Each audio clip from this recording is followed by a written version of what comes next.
السلام عليكم ورحمة الله وبركاته. إن الحمد لله نحمده ونستعينه ونستهديه ونستغفره ونعوذ بالله من شرور أنفسنا ومن سيئات أعمالنا.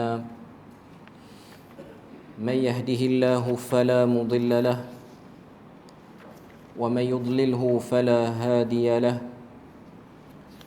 أشهد أن لا إله إلا الله وحده لا شريك له وأشهد أن محمدا عبده ورسوله.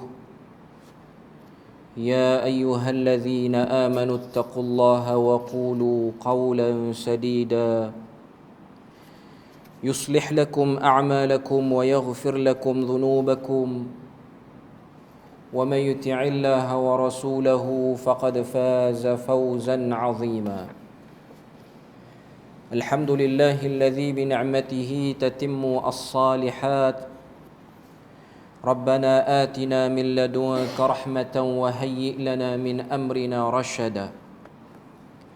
اللهم آت نفسي تقواها وزكيها وأنت خير من زكاها أنت وليها ومولاها. أما بعد. Alhamdulillah, syukur pada Allah Azza wa Jal kerana dengan rahmat dan juga limpah kurnia yang Allah Ta'ala berikan dapat kita bersama pada malam ni.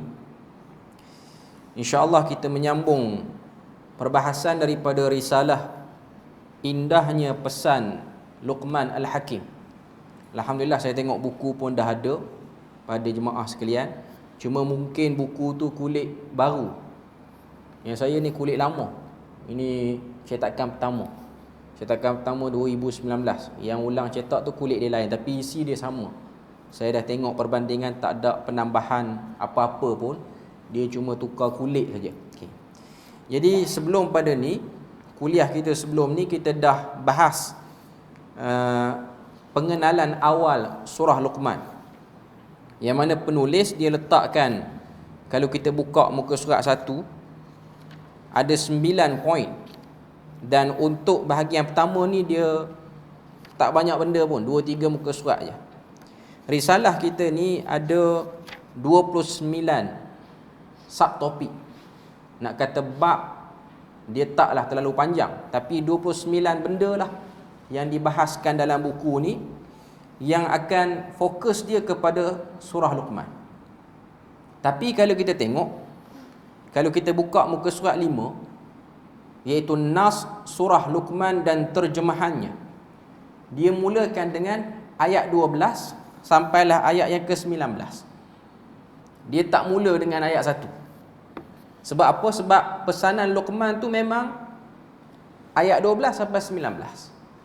Sebab tu kalau kita buka mushaf, buka Quran, surah Luqman ni dia duduk pada muka surat 411 dalam mushaf. Dan dia cuma ada 4 muka surat je.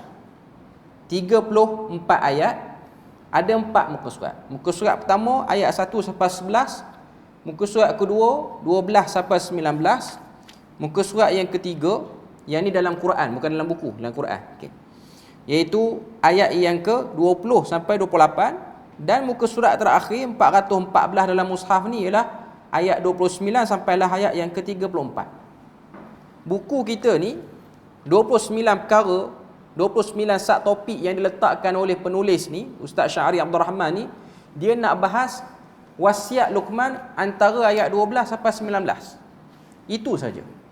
Tu pun kalau kita tengok ayat 12 sampai 19 tu, tak semua juga ialah dialog Luqman dengan anak dia. Antara ayat 12 sampai 19 tu, dia ada yang disebut sebagai, kalau dalam istilah ilmu tafsir dia panggil idkhal ilahi. Tuhan mencelah antara dialog antara Luqman dengan anak dia tu. Ada beberapa ayat itu ialah ayat Tuhan. Itu bukan perkataan Luqman. Kalau ada mushaf ataupun boleh tengok dalam telefon ke apa, kita punya ayat 12 sampai 19 tu, kita akan tengok beberapa ayat yang bukan daripada pesanan Luqman. Antaranya lah ayat yang ke-14. Bila mana Tuhan kata a'udzubillahi minasyaitonir rajim, wa wassaynal insana biwalidayhi hamalathu ummuhu wahnan ala wahn. Ayat 14 tu, mula-mula ayat tu Tuhan kata wa wassayna, kami wasiatkan. Bila mana wa wassayna, kami wasiatkan, tu bukan kata-kata Luqman. Sebab kata-kata Luqman ialah kata-kata yang dimulai dengan ya bunayya. Dalam ayat 12 sampai 19 tu lah. Okey.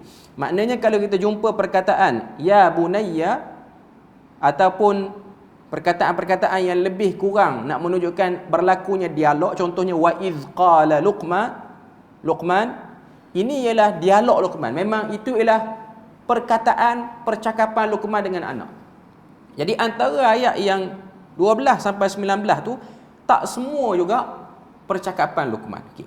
Jadi malam ni sebelum pada kita masuk bab yang kedua, saya rasa ada beberapa benda penting juga kita nak kena tengok antara ayat 1 sampai 11. Cuma dia tak ada dalam buku. Tuan-tuan boleh take note je lah. Sebab apa yang saya sebut pada malam ni untuk ayat 1 sampai 11 ni memang tak disebut secara terperinci dalam buku ni. Dia ada sebut sikit pada bahagian pertama, iaitu pengenalan awal surah Luqman tu, iaitu poin 1 sampai 9 tu dia sebut sikit tapi masih lagi belum terperinci. Saya terlupa nak sebut pada kelas yang lepas. Untuk kali ni kena ada mushaf baru kita nampak.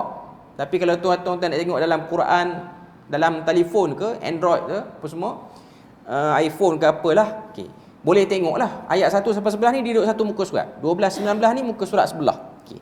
Cuma nak katanya surah Luqman ni, kalau kita buka muka surat kedua, muka surat kedua dia ada datangkan satu hadis riwayat Ahmad. U'titu makanat Tauratis sab'a wa u'titu makanaz Zaburil mi'in wa u'titu makanal Injilil mathani wa fuddiltu bil mufassal. Hadis ni Nabi kata, aku telah diberi sab'ut tiwal, yang merupakan pengganti kepada Taurat. Hadis ni ialah Nabi sebut pengkategorian jenis-jenis surah dalam Al-Quran. Ada 4 kategori. Kategori pertama dia panggil At-Tiwal, yang kedua Al-Mi'in, yang ketiga Al-Mathani, yang keempat Al-Mufassal. 4 kategori ni ialah pengkategorian bagi 114 surah dalam Al-Quran.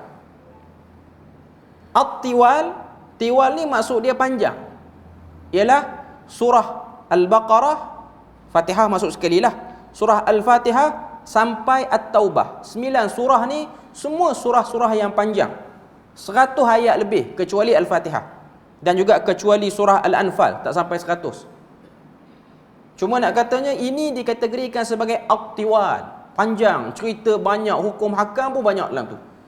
Okay. Kategori kedua ialah surah Yunus sampai surah Al-Qasas. Ni dia panggil Al-Mi'in. Al-Mi'in mai pada perkataan mi'ah, yang bermaksud 100 dan kurang. Maknanya bermula surah Yunus sampai surah Qasas, surah-surah ni dia punya purata ayat dia 100 ataupun kurang, 70 ke 80 ke, dia macam itulah. Dia duduk kategori kedua. Surah Luqman dia duduk pada kategori yang ketiga, iaitu surah Al-Ankabut sampailah surah Qaf, surah yang ke-29 sampai surah yang ke-50. Surah Luqman, surah yang ke-31 dalam Al-Quran, dia duduk pada Al-Mathani. Al-Mathani ni apa dia? Al-Mathani ni ialah kategori surah yang lebih kurang isinya dengan Injil. Tapi perbahasan surah Al-Mathani lebih detail berbanding apa yang ada dalam Injil. Injil ni ialah Injil yang tak diseleweng, yang memang diberikan kepada Nabi Isa AS. Sebab tu ada sebahagian para ulama mentarjihkan, mengatakan Luqman ini ialah sebahagian daripada umat Nabi Isa. Dia punya zaman dia tu, tempoh zaman dia. Tapi ini semua tak kuat lah. Sebab memang Allah Ta'ala tak mention dia ni orang bangsa apa, duduk kawasan mana, tak penting. Yang penting pesanan dia kepada anak dia. Itu hanya pandangan daripada ahli sejarah sahaja. Okay. Jadi untuk malam ni, sebelum pada kita masuk bab yang kedua, iaitu perbahasan ataupun nas surah Luqman, ayat 12 sampai 19 yang merupakan intipati bagi buku ni, pesanan Luqman tu sendiri, kita juga kena tengok daripada awal. Dan nanti kalau habis buku pun kita kena perhabis juga surah Luqman 34 ayat ni. Maknanya ayat 20 kena perhabis sampai 34 untuk kita tengok apa kesinambungan susunan. Kesinambungan susunan bagi susunan ayat yang ada dalam surah Luqman ni. Okey. Kalau kita tengok dalam muka surat yang kedua. Muka surat kedua lepas dia bagi satu jadual pembahagian surah tu, At-Tiwal, Al-Mi'in, Al-Mathani, Al-Mufassal, perenggan bawah sekali muka surat kedua. Bagi Sa'id Hawa, situ. Saya nak baca daripada situ. Bagi Sa'id Hawa wafat 1989 TM tahun Masihi maksud dia. Al-Mathani ialah surah yang ayatnya 100 atau kurang selain daripada surah-surah As-Sab'ut Tiwal. Ia merupakan surah-surah yang pertengahan di antara surah-surah Al-Mi'in dan Al-Mufassal. Sa'id Hawa membahagikan Al-Mathani kepada 5 kumpulan. Surah Luqman berada dalam kumpulan yang pertama. 5 kumpulan tu dia bahagi dekat mana? Yang tu ada dalam muka surat yang keempat. Muka surat keempat kalau kita belik, dia ada buat satu jadual. Lepas tu dia buat pengkategorian 5 bahagian daripada surah Al-Mathani tu. Daripada Al-Ankabut sampailah kepada surah daripada Al-Ankabut sampailah kepada surah Qaf. Cuma dia nak katanya bagi Sa'id Hawa. Sa'id Hawa ni dia ada tulis satu kitab nama dia Al-Asas fit Tafsir. Kitab dia ni. Sa'id Hawa ni di Jordan. Dia dah meninggal lah tapi anak-anak dia masih ada. Muaz, Hawa ni masih lagi hidup. Sampai sekarang hidup ada lagi. Okay. Memang anak-anak dia pun dalam bidang tafsir juga dalam bidang hadis. Okay. Syekh Sa'id Hawa, dia kata surah Luqman ni dia bukan nak cerita tentang pendidikan anak semata-mata. Tapi dia nak cerita benda lagi besar, iaitu bagaimana berdakwah dengan cara yang betul.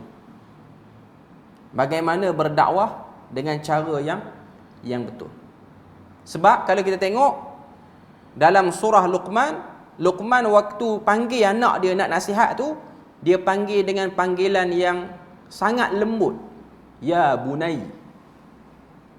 Benda yang sama juga kita tengok dalam surah Yusuf. Ketika mana Nabi Daud alaihi salam, dia curiga dengan anak-anak dia. Sebab anak-anak dia ni berkonspirasi untuk buat sesuatu kepada Nabi Yusuf. Tapi waktu marah kepada anak dia, dia pun tetap panggil ya bunai. Marah tara mana pun. Benda yang sama kita baca dalam surah Hud. Cerita Nabi Nuh alaihi salam. Waktu dia tengok anak dia yang naik ke bukit, tak nak ikut dia masuk dalam kapal, dia pun kata, ya bunai yarkam ma'ana. Wahai anakku, ikut masuk dalam kapal sekali. Nak sebut pada kita, degil tara mana orang, ataupun kita sebut ketegak tara mana orang, benci tara mana orang tu, tiada kaedah dakwah yang paling terbaik melainkan dengan memanggilnya menggunakan panggilan yang lembut. Sebab tu tuan-tuan, ambillah kata-kata ni ataupun peganglah prinsip dan teori ni. Dakwah dengan kekerasan sampai bila-bila pun tak akan memberi apa-apa kesan pada masyarakat. Tak akan beri kesan. Mungkin satu orang tu dia ada ilmu, tapi dia tiada hikmahnya. Sebab tu kita tengok surah Luqman ni, dia punya fokus point dia ialah hikmah. Kita buka surah Luqman, Allah Ta'ala sebut Alif Lam Mim, ayat pertama. Tilka ayatul kitabil hakim. Demikianlah ayat-ayat daripada kitab yang penuh hikmah. Kalau kita buka mushaf, kita akan tengok ayat yang kedua ada persamaan dengan ayat 12 surah Luqman. Sebab kalau kita tengok ayat 12, Allah Ta'ala sebut apa? Walaqad atayna Luqmanal hikmah. Sebut sekali lagi perkataan hikmah. Ayat kedua sebut tilka ayatul kitabil hakim. Poin utama bagi surah Luqman ni ialah macam mana nak mendapatkan hikmah tu. Sebab tu ada hadis yang diriwayatkan oleh Al-Imam Ibn Sunni dalam kitab dia Amalul Yaumi wal Lailah. Antara doa Nabi yang Nabi ajar ialah Allahumma atil hikmah, ya Allah berikanlah kepada aku ni hikmah. Hikmah ni apa maksud? Raghib Al-Asfahani dalam kitab dia Mufradat lil Alfazil Quran, dia kata hikmah ini ialah mana'ul islah, satu benda yang menghalang sesuatu. Sebab tu kata terbitan yang keluar daripada hikmah ni ialah hukum, undang-undang. Undang-undang ni tujuan dia apa? Untuk mengelak berlakunya sesuatu. Tapi bukan ini maksud yang kita nak ambil untuk kita faham daripada intipati surah Luqman ni. Saya rasa ta'rif yang paling terbaik, definisi paling terbaik yang disebutkan oleh para ulama berkenaan dengan hikmah ni ialah apa yang disebut oleh Dr. Salah Abdul Fattah Al-Khalidi rahimahullah, meninggal. Yang ni pun di Jordan. Dia ada tulis satu buku, nama dia Minal Qasasis Sabiqin, buku dia. Dia dalam buku tu pun dia cerita tentang kisah Luqman. Dia beri definisi hikmah tu dulu. Dia kata hikmah ni apa dia? Qaulun munasib min rajulin munasib ila syakhsin munasib fi waqtin munasib. Apa benda tu? Duk munasib 3-4 kali tu. Okay. Munasib, apa yang dia nak maksud situ? Dia kata qaulun munasib, kata-kata yang tepat. Min rajulin munasib, daripada orang yang tepat. Ila syakhsin munasib, kepada sasaran yang tepat.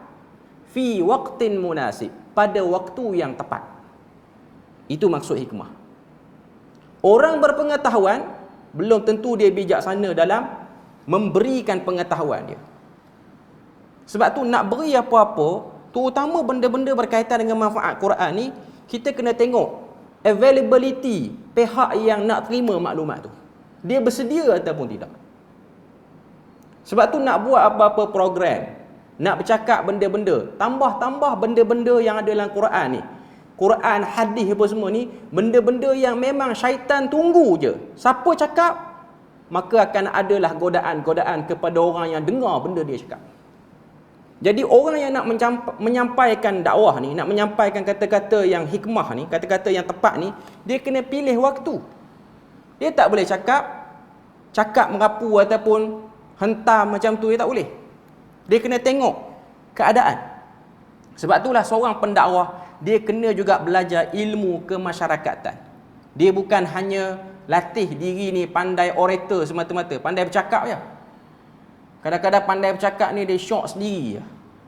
Tapi kesan tu tak ada. Kita tahu Tuhan yang memegang hati manusia, tapi kita juga kena tahu tabiat manusia tu macam mana. Kena belajar macam mana nak tackle orang secara individu, nak tackle orang secara kumpulan. Ini benda yang kita kena sedar. Cuma macam saya sebut di awal tadi, semua Nabi dan Rasul, waktu mereka menghadapi konflik, konfrontasi dengan kaum dia, ketegak lagu mana pun, degil lagu mana pun, tak dia panggil, hey si bodoh. Dia tak akan panggil macam tu. Sebab dia tahu, penggunaan perkataan ini hanya menyebabkan dakwah yang bersih itu menjadi kotor. Agama yang cantik itu menjadi tak cantik dengan sebab percakapan ataupun laras bahasa yang digunakan. Sebab itulah kalau kita tengok dakwah bil hikmah ni, benda ni lah macam yang disebut oleh Dr. Salah Abdul Fattah Al-Khalidi ni. Jadi nak buat apa-apa program pun kena tengok pada waktu tu tepat ataupun tak tepat. Kita bercakap agama pada budak-budak yang bawah pada 6 tahun, maknanya daripada umur 1 tahun sampai umur 6 tahun. Cara dia tak sama macam saya sampaikan kuliah maghrib ni. Kita tak boleh sebut benda berat-berat. Kuliah kepada orang yang berusia, lepas tu tengok latar dia pula. Dia ni daripada orang yang educated ke ataupun orang yang pernah belajar benda-benda yang rumit ke. Kalau dia orang-orang yang biasa, tak boleh cerita dan guna perkataan yang payah-payah. Ini semua benda ditunjukkan dalam dakwah. Jadi cerita kepada surah Luqman juga ialah cerita tentang dakwah. Sama juga dengan nak bercakap, kena bercakap pada waktu yang munasabah. Sebab tu dulu, sekarang ni saya kurang dah terima ceramah daripada jabatan kerajaan ni. Mungkin sebab kerja office ni dia Payahlah nak celah untuk bagi kuliah pada jabatan kerajaan ni. Okey. Kebanyakan, maaf saya sebut, mungkin ada orang kerja jabatan kerajaan, tapi kebanyakan program biasanya ceramah agama ni dikemudiankan. Contoh, ada kursus apa-apa. Dulu sebelum saya datang Perlis ni, dapat jemputan daripada hospital mana-mana apa semua, hospital kerajaan pun ada, hospital swasta pun ada, jabatan kesihatan. Dia buat kursus apa semua nak bagi pekerja ni supaya ada peningkatan pengetahuan lah. Okay. Pagi tu dia bagi apa saja pengetahuan yang berkaitan dengan kerja dia tu. Kalau dia medical assistant, apa dia kerja dia, itu ini. Last kali pengisian rohani dia akan buat pukul 3, pukul 4 petang. Orang dah loaded dah kepala otak dia. Saya memang menyampah betul dengan penganjur macam ni. Saya sebut terang. Kalau macam ni tak payah panggil. Orang dah loaded dah. Sebab waktu start kuliah tu lah, waktu dia orang tidur hakikatnya. Jadi apa waktu tepat apa macam ni nak bercakap. Tapi ada sebahagian orang-orang yang bagus saya jumpa, yang dia ni ketua jabatan, dia jadikan program agama ni paling awal. Yang itu bagus. Sebelum dia dapat benda-benda berat ni, yang tu yang paling awal dulu untuk dia dapatkan. Supaya dia nampak hala tuju dia apa-apa semua, gerakan dia apa-apa semua tu, dia nampak. Waktu otak tu fresh lagi. Tapi kalau bila mana kita buat, sama juga dengan sebahagian orang di sekolah-sekolah pun ni, minta maaf kalau ada cikgu apa semua, kadang-kadang ceramah-ceramah dibuat pada waktu tengah hari panas. Sekarang musim hujan tak apalah. Musim hujan orang tidur pula. Okey, cuma nak katanya tengah hari panas, tengah hari kembang, tengah panas. Kita ceramah tak reti nak tackle budak. Budak belia, kira nak berlari je. Ini juga waktu yang ghair munasib, tidak munasib untuk beri sesuatu. Jadi ini benda yang kita kena sedar. Hikmah ni ialah pemilihan waktu. Tuan-tuan bawa lah penceramah hebat tak ke mana pun, tapi kalau waktu, timing tak kena, maka dia tak memberi apa-apa kesan pun. Tak memberi apa-apa kesan. Jadi ini benda yang juga dititik beratkan dalam bab hikmah ni. Okey. Jadi untuk surah Luqman ayat 1 sampai ayat 11 ni, Tuhan nak cerita tentang pertama beberapa kategori manusia. Dalam buku kita ni dia tak ada lagi ayat 1-12, dia memang lompat pergi pada ayat 12 sampai 19. Okey. Kalau kita buka mushaf, ayat 1 sampai 5 surah Luqman ni, dia punya susunan ayat tu sama macam 1 hingga 5 surah Baqarah. Surah Baqarah ayat pertama alif lam mim, zalikal kitabu la raiba fihi hudal lil muttaqin. Tu ayat kedua. Ayat kedua Luqman, tilka ayatul kitabil hakim. Kemudian ayat yang ketiga Luqman, hudan wa rahmatan lil muhsinin. Cuma kalau kita buka dalam surah Baqarah lah, dia lebih kurang je. Dia punya, orang kata apa, dia punya opening surah Baqarah dengan opening surah Luqman ni dia lebih kurang. Sebab ayat kelima surah Baqarah, ulaika ala hudan mir rabbihim wa ulaika humul muflihun. Ayat kelima surah Luqman, ulaika ala hudan mir rabbihim wa ulaika humul muflihun. Sama saja. Jadi sebab tu Said Hawa kata surah Luqman juga ialah penambahan perincian dalam apa yang ada disebut pada surah Baqarah. Maknanya al-mathani juga berperanan penerang kepada sab'ut tiwal kadang-kadang. Cuma saya nak sebutnya ialah ayat 1 sampai 5 ni tuan-tuan boleh tanda dalam catatan tambahan, ianya ialah pengkategorian manusia pertama dengan Al-Quran, iaitu manusia yang disebut dengan muhsinin. Ayat ketiga Tuhan sebut hudan wa rahmatan lil muhsinin. Al-Quran itu sumber hidayah dan juga sumber rahmat Tuhan bagi orang-orang yang muhsinin. Muhsinin maksud dia apa? Orang yang nak buat kebaikan, berusaha nak buat kebaikan, ada cita-cita nak buat kebaikan dan tak dipaksa dalam buat kebaikan. Dia yang nak. Dia yang nak kepada kebaikan tu. Kemudian ayat yang keempat Tuhan sebut allazina yuqimunas salah. Orang-orang muhsin ini, ciri-ciri yang paling jelas nyata pada orang muhsin ini ialah mereka mendirikan salat. Quran biasanya kalau mention tentang salat, dia tak akan tinggal perkataan iqam ataupun yuqim ni. Sebab salat ni dia kena digandingkan dengan perkataan ni. Sebab perkataan mendirikan salat itulah nak tunjuk pada kita dia bukan hanya salat, tapi dia menjaga kesempurnaan salat. Antara bentuk penjagaan kesempurnaan salat ialah menjaga kesempurnaan wuduknya, menunaikannya pada waktu yang awal, dan tidak melengah-lengahkan salat.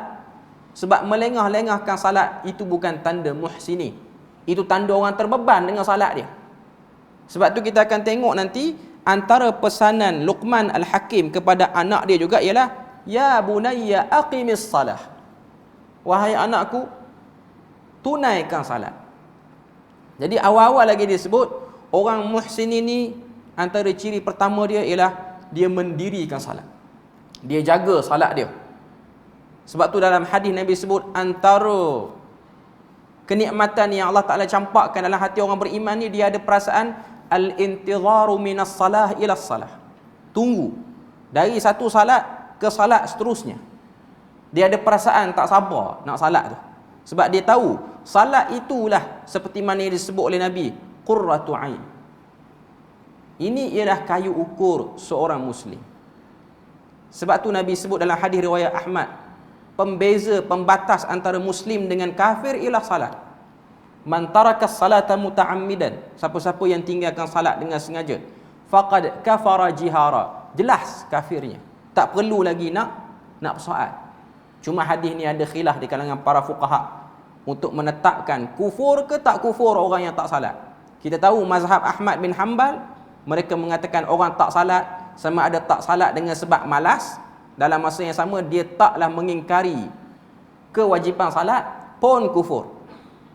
Apatah lagi orang yang mengingkari kewajipan salat. Cuma mazhab Syafi'i, malas, tinggal salat kerana malas, ini fasik, tak kafir lagi.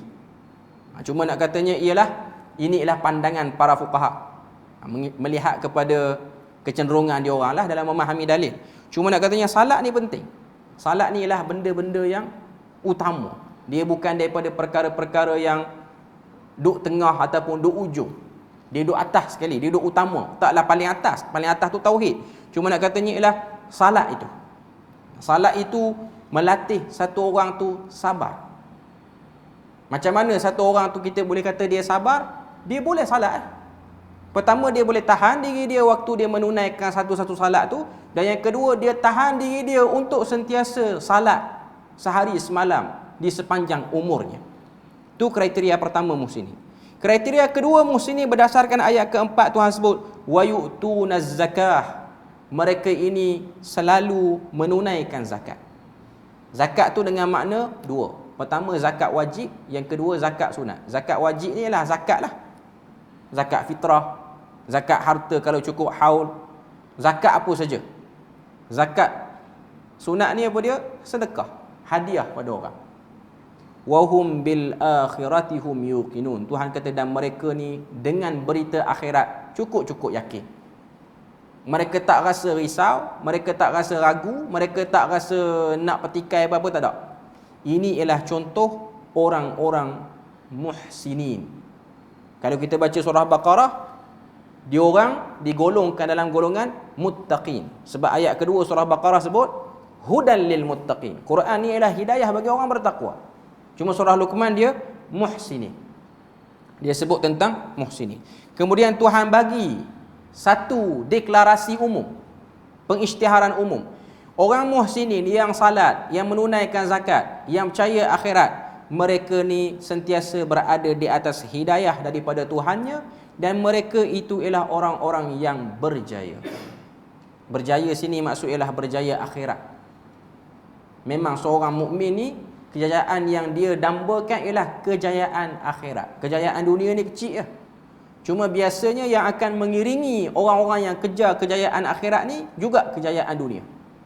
Sebab tu kita tengok orang-orang beriman daripada kalangan para sahabat, mereka juga antara orang yang sukses dalam hidup dunia dia. Kalau ada harta, dia orang baik dalam pengurusan hartanya. Kalau dia orang meniaga, dia meniaga pun baik, elok perniagaan dia. Perniagaan dia bukan biasa-biasa. Kalau dia orang ada ilmu, pengetahuan dia tentang ilmu pun baik. Kalau kita tengok sahabat-sahabat yang hebat, antaranya Uthman bin Affan, Abdul Rahman bin Auf, Sa'ad bin Ubadah, ni semua orang-orang kaya. Kaya dia tu kalau kita nak buat, orang kata apa, pengiraan harta, tak ada contoh. Kita ambil Malaysia adalah tak payah ambil dunia. Tak ada contoh orang Malaysia yang sekaya Sa'ad bin Ubadah, yang boleh bersedekah sehari 800,000 dirham. Bukan 800,000 ringgit. 800,000 dirham sehari. Itu kuantiti dia punya sedekah dia. Dirham sekarang berapa? Perak saya tak pasti berapa mata wang perak ni. 1 gram perak ni berapa. Tapi yang pasti dia memang lebih pada 800,000 ringgit Malaysia lah. Dia orang habiskan sehari. Kita mungkin ada 800,000, itu ialah jumlah sedekah setahun ataupun 5 tahun. Tapi dia habiskan sehari. Kalau dia satu orang yang ada ilmu, lain macam ilmu dia. Saya ambil contoh mudah. Antaranya ialah Salim Maula Abi Huzaifah. Dia ni ialah orang yang sangat alim dengan Quran, sehingga Nabi kata Ustazil Quran. Nabi sebut dia Ustaz Quran. Satu-satu orang sahabat yang diberi gelaran Ustaz ni, dipanggil Ustaz oleh Nabi, ialah Salim Maula Abi Huzaifah. Aisyah radhiyallahu anha, satu hari dia pergi masjid dengan sebab nak ambil apa-apa di masjid. Bukan salat, tapi nak ambil sesuatu di masjid. Dia pergi masjid, dia dengar orang baca Quran. Akhirnya dia duduk tunggu lama sampai orang tu habis baca Quran. Dia tak kenal siapa yang baca Quran tu. Dia tak kenal siapa yang baca Quran tu. Dia balik rumah, Nabi pun balik, dia pun cerita, tadi ada satu orang sedap sungguh suara dia baca Quran. Nabi pun kata, itulah Salim Maula Abi Huzaifah. Dia ni bekas hamba. Umar Al-Khattab dalam satu asar pernah cuba nak angkat Salim Maula Abi Huzaifah ni jadi khalifah selepas daripada dia. Ada riwayat sebut.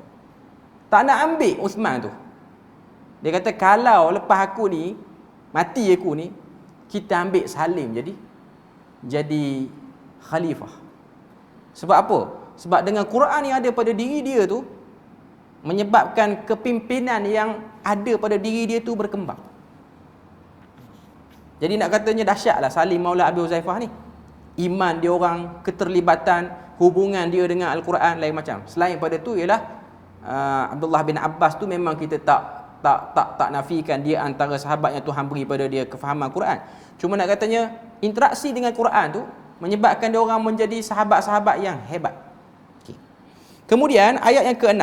Saya sebut laju ni sebab kita nak fokus pada buku ni, bukan nak fokus pada tafsir sangat. Okay. Cuma kita rasa macam tak kena kita start dengan ayat 12 tu. Kita kena start juga dengan ayat 1 sampai 11 supaya kita nampak hubung kait 11 ayat awal dengan wasiat ataupun nasihat Luqman Al-Hakim tu. Okay. Ayat ke-6, ayat yang ke-6 ni Tuhan sebut wa minan nasi man yashtari lahwal hadis. Kategori pertama manusia ayat 1 sampai 5 ialah muhsinin. Ni kategori kedua manusia. Kategori kedua manusia, Allah Ta'ala kata ada sekelompok manusia yang dia ni beli kata-kata yang lalai. Ayat ni kalau kita buat tadabbur, kita akan nampak inilah masalah yang berlaku sampai ke akhir zaman pun. Manusia ni dia ada dua kategori. Dia suka dengar benda yang mengarut dan dia suka dengar benda bermanfaat. Cuma kebanjiran manusia ni, kebanyakan manusia atas dunia ni suka dengar benda mengarut lebih ramai berbanding suka dengar benda yang bermanfaat. Sebab dalam ayat ni Tuhan sebut jelas, ada orang dia beli lahwal hadis. Lahwal hadis ni maksud dia apa? Kata-kata yang lalai. Ayat ni dia merujuk kepada satu orang musyrikin nama dia Nadar bin Harith. Sebab Nadar bin Harith ni kerja dia beli hamba-hamba perempuan yang pandai menari bergelek untuk menari bergelek waktu Nabi baca Quran. Waktu Nabi sampai ke Quran tu, Nadar bin Harith ni dia akan upah. Dia akan panggil penari-penari gelek ni bergelek dan bunyi muzik. Dia habiskan duit dia.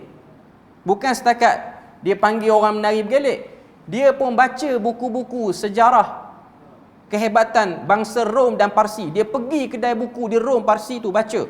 Sebab nak jadi tukang cerita macam Nabi juga cerita wahyu tu. Ini kerja Nadar bin Harith. Tapi kita ambil ibrah Sebab Al-Quran ni sifatnya al-ibratu bi'umumil lafaz la bi khususis sabab. Ibrah diambil dengan umumnya lafaz, bukan dengan sebab yang khusus. Akhir zaman kita tengok ada orang sanggup bayar dengar benda lara. Memang ada pun. Tuan-tuan tengok, bila mana ada orang nak buat pementasan benda-benda lawak apa semua, stand up comedy apa semua, ni semua bayar tiket masuk ni. Di Perlis ni tak ada lah, kita tak ada dewan macam tu. Di bandar-bandar besar lah, didatangkan pelawak daripada luar negara apa semua, stand up comedy. Budaya ni dia mula nak masuk ke Malaysia. Dia mula nak masuk. Saya sebutlah, saya rasa tak ada kepentingan apa saya nak jaga, saya sebut. Antaranya ialah program lawak Kedah. Tuan-tuan tengok, orang muda tahu ke? Lawak Kedah ni dah berapa siri orang masuk bayar tiket ni. Istana Budaya di KL. Yang duduk depan sekali tu 500, 300, satu seat. Yang duduk atas murah sikit. Dengar kawan tu buat lawak bodoh, sebut benda dalam kain. Ni mai kuliah dengar Quran, tak ambil tiket apa pun. Tak datang. Tuhan sebut ada orang sanggup beli nak dengar benda bodoh. Ya, memang ada pun. Memang ada. Sanggup beli. Dan ada orang sanggup bayar untuk masuk web-web tertentu nak tengok video itu, video ni. Ini pun termasuk daripada benda-benda yang melalaikan. Tuan-tuan boleh bayang, ada orang dia spend duit. Duit tu nak dapat susah dah, dia kerja siang malam apa semua. Akhirnya dengan duit tu dia gunakan untuk mendekatkan dia dengan pintu neraka. Dahsyat manusia. Sebab tu kita akan tengok nanti pada ayat yang ke-14, Tuhan tiba-tiba mencelah pada pesanan Luqman. Kerana apa pencelahan tu? Nanti kita sebut pada kuliah akan datang. Cuma saya nak sebutnya ialah, saya bagi teaser awal dia lah. Tuhan sangat-sangat kecewa dengan hamba-Nya yang telah menggunakan fasiliti yang Tuhan bagi ni cukup lengkap. Ambil semua fasiliti. Last sekali tiba-tiba mengaku ada benda lain yang dia kena hebatkan, ibadahkan, sembahkannya. Ini ialah intipati daripada surah Luqman. Tuhan nak sebut. Pada zaman dulu ada orang keluar duit, zaman sekarang pun sama. Ada orang sanggup beri masa di media sosial, tengok video-video yang tak ketahuan hala, baca tulisan-tulisan yang tak ketahuan hala, baca status-status orang yang akhirnya dia sakit mental. Nabi suruh kita baca Quran, Tuhan pun suruh kita baca Quran. Baca Quran ni akan meredakan kerunsingan otak kita. Emosi tak stabil, tapi tak ambil yang tu, ambil baca status FB orang juga, sibuk dengan yang tu juga, akhirnya pening. Lepas tu buka komen orang, pening sekali lagi. Akhirnya dia tak boleh tidur malam. Dia yang serabut. Siapa suruh? Tak ada orang suruh pun. Dia yang nak buat benda tu. Sebab tu kadang-kadang kita ni kena tarik handbrake jugalah dalam bab ni. Ni terutama yang muda lah. Yang berumur saya rasa tak ambil tahu sangat benda-benda ni. Dan memang bukan keutamaan pun untuk dia ambil tahu pun. Sebab saya tengok sebahagian, ni saya sebut mungkin yang tengok live apa semua ni, orang-orang yang suka ikut perbalahan tu, isu polemik ni, kadang-kadang sampai pukul 2-3 pagi. Balik rumah takkan kita solat witir, balik tidur terus. Sakit kepala menyembang. Tak ada satu sunnah Nabi pun boleh buat, tapi mulut ni kata nak berjuang sunnah Nabi. Tak ada satu sunnah Nabi boleh buat. Akhirnya mengunjing orang, memburukkan orang tu. Ni saya sebut umum lah. Bagi orang-orang awam yang dia rasa dirinya awam, tapi dia awam kategori ikut kuliah, dia panggil. Dia awam, dia ada awam yang teruk, tak tahu apa pun yang terjadi. Yang tu paling teruk lah. Dia awam yang upgrade sikit, tapi dah rasa seronok dah, dah rasa macam syok. Tak apalah, yang penting aku datang, yang penting aku tahu, aku kenal ustaz ni, ustaz ni, ustaz ni. Tapi kadar kapasiti bacaan seharian dia untuk Quran, tahu mana? Berapa lembaran yang dia buka pada Quran, berapa ayat Al-Quran yang diberi masa untuk dia tadabbur, dia tak buat benda tu. Berapa daripada sunnah Nabi, bacaan bangun tidur, sebelum tidur, zikir pagi petang, yang dia cuba hafal, yang dia cuba renungi, dia tak buat benda tu. Umum, saya sebut umum. Lalu kita pening, kita nak buat itu, kita nak buat ini, tak boleh. Sebab tu dalam surah Luqman ni pun kita akan tengok Allah Azza wa Jal, dia datangkan cerita dialog Luqman dengan anaknya, nak sebut pada kita, nak ubah orang, nak ubah apa-apa, jangan berangan tinggi sangat. Ada orang Sembang sama kawan-kawan dia yang dia rasa ni lah paling educated kawan dia. Umat kita tenat, rokok pun hisap. Dia pun dah tenat. Bukan setakat umat je tenat. Ni saya sebut umum, saya tak sentuh siapa-siapa. Sebab tu Luqman, dia nasihat anak. Dia tak kata, teruk umat kita, kena cari meja kuliah mana-mana nak kuliah ni. Tak. Nak ubah negara, tak akan boleh ubah negara kalau negara tu tak ada negeri. Nak ubah negeri, tak akan boleh ubah negeri kalau tak ada daerah. Nak ubah daerah, tak akan boleh ubah daerah kalau tak ada kampung. Dan begitulah, makin kecil. Saya bila luar azan dulu, nanti kita sambung kesimpulan akhir sikit. Okey, saya nak bagi kesimpulan akhir je sikit. Kita tengok kenapa dalam Quran ni dia ada satu surah yang cerita wasiat satu orang ayah kepada anak dia. Dia tak ada sangat cerita pesanan pemimpin pada rakyat. Dia tak pergi yang besar-besar tu. Dia pergi kepada struktur yang paling kecil, iaitu keluarga. Keluarga yang paling kecil ialah anak sendiri. Ini ialah struktur yang paling kecil. Tuan-tuan boleh bayang, dalam surah Luqman ni Tuhan nak beritahu, kamu buat kerja dalam circle of influence yang kamu ada. Maksud dia apa? Kemampuan sendiri. Sebab tu, ni saya bagi kesimpulan ni, patutnya saya cerita habis dah baca surah ni baru kita cerita. Cuma antara kesimpulan yang tuan-tuan kena tunggu dan kena cuba cari kat mana 34 ayat ni, surah Luqman ni Tuhan nak beritahu kita kena tahu dan buat benda yang utama. Kita tak perlu buat semua benda dalam hidup ni. Buat benda utama.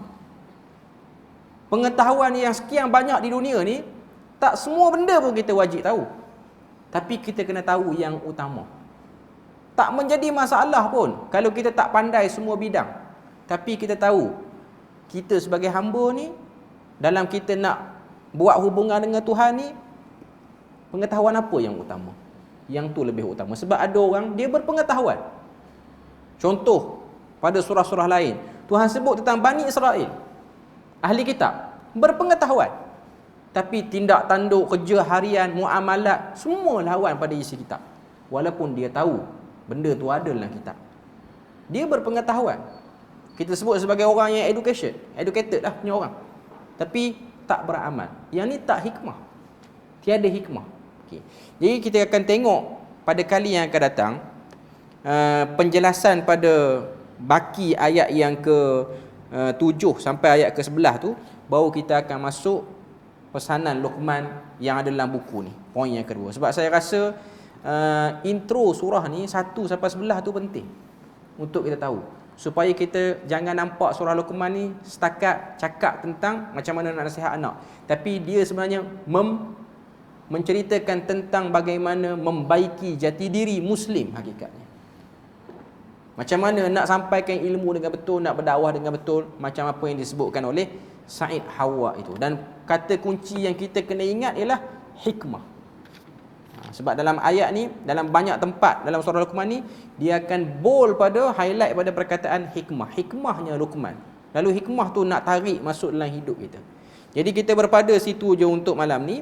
InsyaAllah untuk kuliah akan datang, kalau ada mushaf saya rasa lagi elok. Tak perlu bawa Quran tu pun, dalam telefon pun okey. Nak bagi nampak je. Kalau tak ada paparan kat depan ni, kadang-kadang kita tak nampak hubung kait dia. Kita berpada situ je untuk malam ni. Moga Allah Ta'ala beri rahmat dan berkat. Subhanakallahumma wa bihamdik, asyhadu an la ilaha illa anta wa astaghfiruka wa atubu ilaik. Wassalamualaikum warahmatullahi wabarakatuh.